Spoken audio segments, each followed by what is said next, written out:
Flexibility of the will, today on Fortitude through Stoicism, and this is my 365-day journey of implementing the ancient philosophy of Stoicism into the life of this modern masculine man. I remember going back to one of my mentors, and again, he would change his mind. I used to say, "John, but you said," and he said, "If you aren't constantly challenging what you know, there is no way to grow." Loosely paraphrase that, but today's quote by Marcus Aurelius. Remember that to change your mind and to follow someone's corrections are consistent with a free will. For the action is yours alone, to fulfill its purpose in keeping with your impulse and judgment, and yes, with your intelligence. So here we go. What is old Roman Emperor Marcus Aurelius saying to us? And remember, again, he's not saying it to us. Correction. This is from Meditations 8.16, and those were his own personal journals. This was for himself. He's telling himself, remember that to change your mind and follow someone's corrections are consistent with a free will. It means that I am given new information. Of course I'm going to change my mind. And that's the important thing. Conditions change. New facts come in. Circumstances arrive. If you cannot adapt to them, if you simply proceed onward, you're walking into a proverbial ambush, as I say. You see this in the military all the time. I mean, there was a film that came out about World War I. They were trying to call off this one attack because they were walking into a trap. And again, if you have new intelligence, you have to take that into consideration. The point is not to have an iron will, to be so steadfast, but to have an adaptable will. A will that makes full use of reason to clarify perception, impulse, and judgment, to act effectively for the right purpose. Ryan Holiday says here, it's not weak to change and adapt. Flexibility is its own kind of strength. In fact, this flexibility combined with strength is what will make us resilient and unstoppable. I've acquired the nickname Juggernaut from some of my colleagues I work with. But the visual is quite real. If I have a brick wall and I run into that brick wall, the flexibility is not to stop because that was my path. It's to adapt, to go over, to go under, to go around. But also sometimes to be resilient and strong enough to go through. You have to be able to adapt. You have to be able to shift. If this isn't working, let me try this. Let me try this. Let me try this. Let me try this. It's a decision. So this is where a lot of people struggle. They're so hard-headed, they won't take the guidance.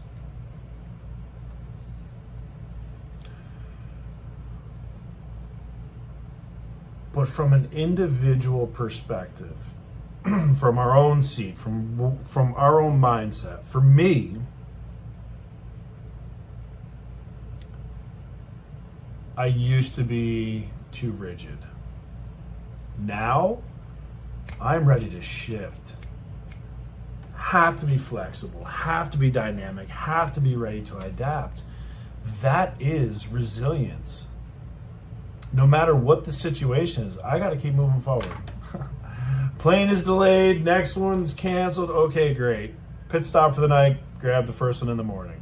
Okay, what's for breakfast?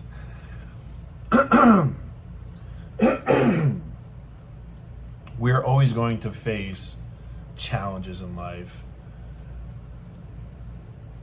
We're always going to be set on a path for a certain goal, certain objective. We have to realize life is going to smack you around, just like this hurricane we're facing. We just had Helene. Boom. Here comes another one. Milton. What's up?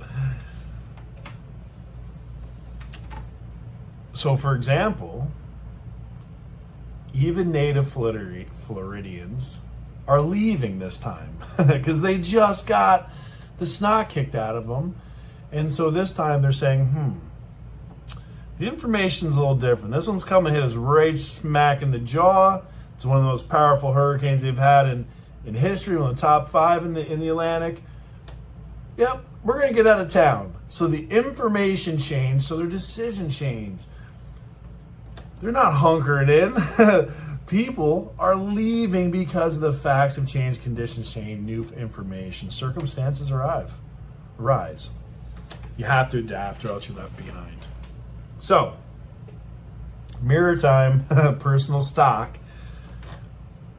Where are we too steadfast in our life right now? And again, this is some deep stuff because honestly, most people aren't going to admit it. They're not going to admit it. Relationship-wise, maybe financial. Where are we steadfast in our mind right now? Where we know we should shift. We know we should entertain other opinions.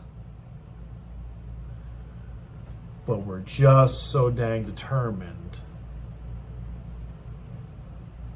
Now, I'm probably speaking only about 25% because this is probably going to be a D-type, red profile type of a challenge.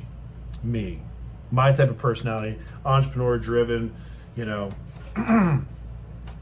because they do get steadfast. They get those blinders on, head down, and go, go, go, go, go. So, question's really for you. Because we know that people are emotion-based, they have that fear factor, so first couple things just spook them, their heads up, they're looking around going, oh boy, what's going on? But for those with the personality profile that's put her head down in charge,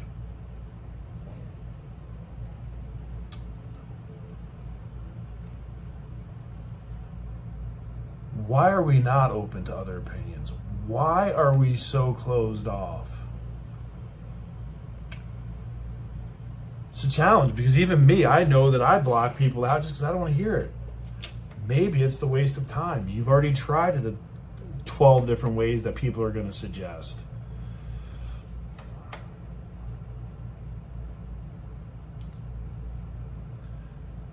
But here's the thing.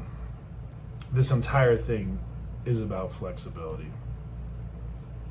It's about being adaptable. Sometimes we see resilience as being steadfast and movable. But if you bend, you don't necessarily need to break. And on that, we're out of here.